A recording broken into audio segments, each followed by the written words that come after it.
Item number 4, Mr. Mueller, please. Thank you, Mr. Mayor. I move that Resolution 2008-133, an amendment to the development agreement with the Arizona State Land Department, its successor and assigns, for the property located on the corner of State Route 90 and Martin Luther King Boulevard be approved. Second. Ms. Jacobs, please. Thank you, Mr. Mayor, members of the council.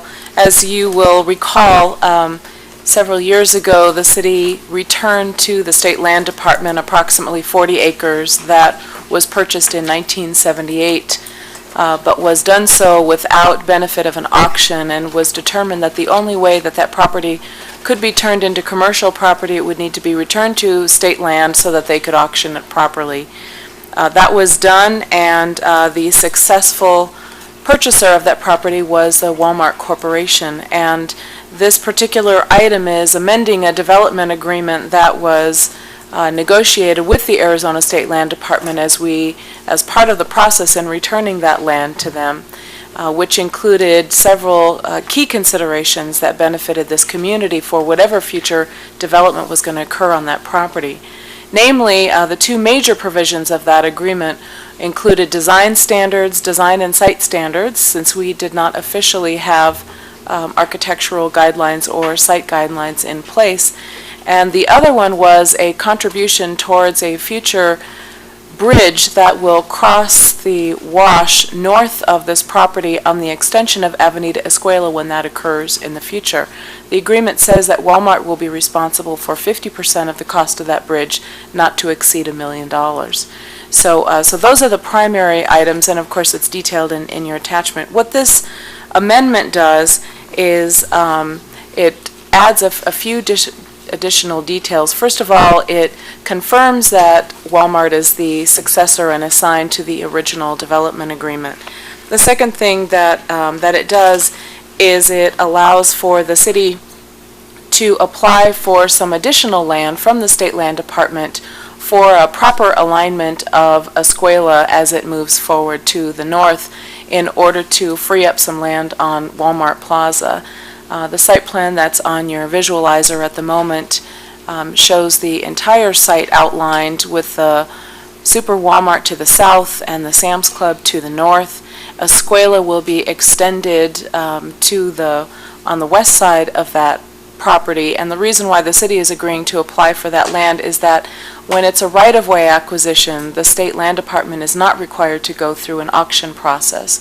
So by this agreement, the city will apply for and Walmart will reimburse all costs associated with that additional square footage.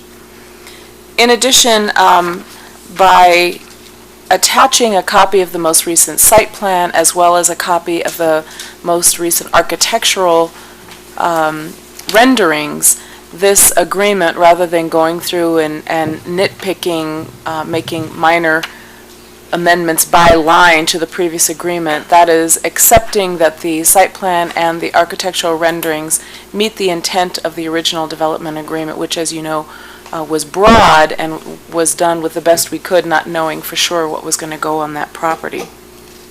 And we do have in front of you is the architectural rendering for the Sam's Club, which obviously, as you can see, has color, has depth. We're very pleased with the rendering that and worked very hard with Walmart's architect on the final design of both of these buildings.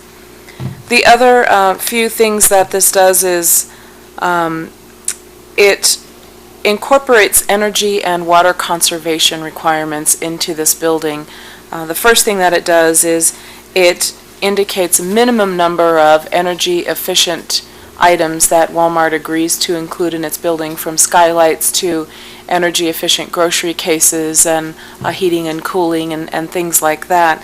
But it also commits Walmart to the connection of the city's effluent when, as you know, we are planning for a package treatment plant over in that area, and it will commit Walmart to attach to that effluent system once it is made available within 100 feet of Walmart's property in the right-of-way. So it may be 5 or 6 years before that comes to fruition, but at that time then their landscaping will be hooked to the city's effluent system.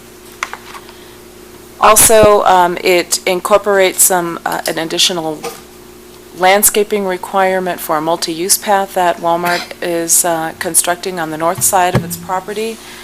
And it also is allowing Walmart to defer the construction of part of Avenida Escuela to the point where its northernmost entry is for the moment. In other words, until the city gets to the point where we're going to be constructing the remainder of Avenida Escuela to the north, it makes no sense to have a roadway that goes to nowhere in that direction. So when we get to, when we're ready to install the bridge and we get Walmart's contribution towards that bridge, then at that time Walmart will construct the remainder of the roadway that they are obligated to do under the development agreement.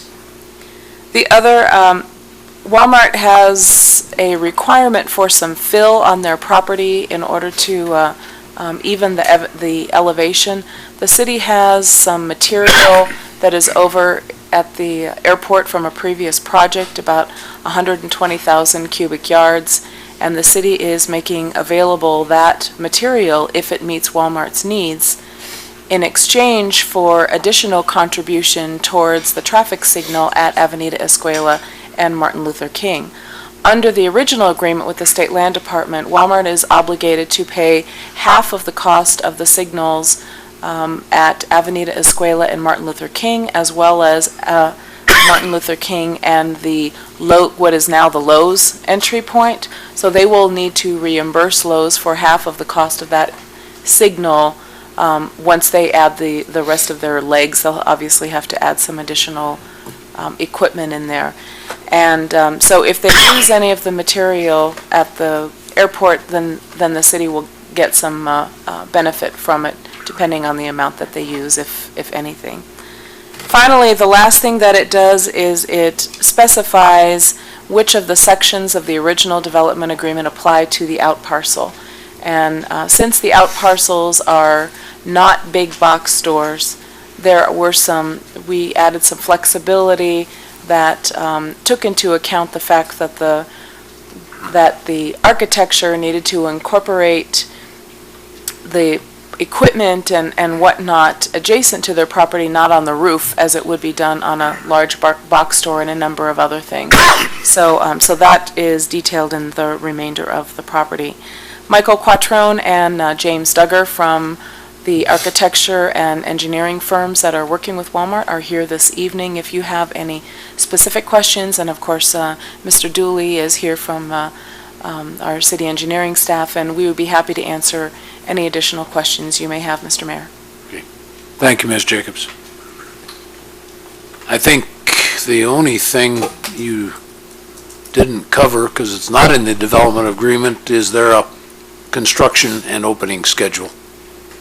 Mr. Mayor, members of the council, although it's subject to change, Walmart has indicated to us their desire to start construction sometime after the first of the year.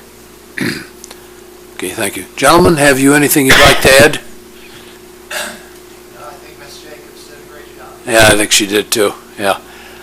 Any council comments or questions? Just have one. Yes.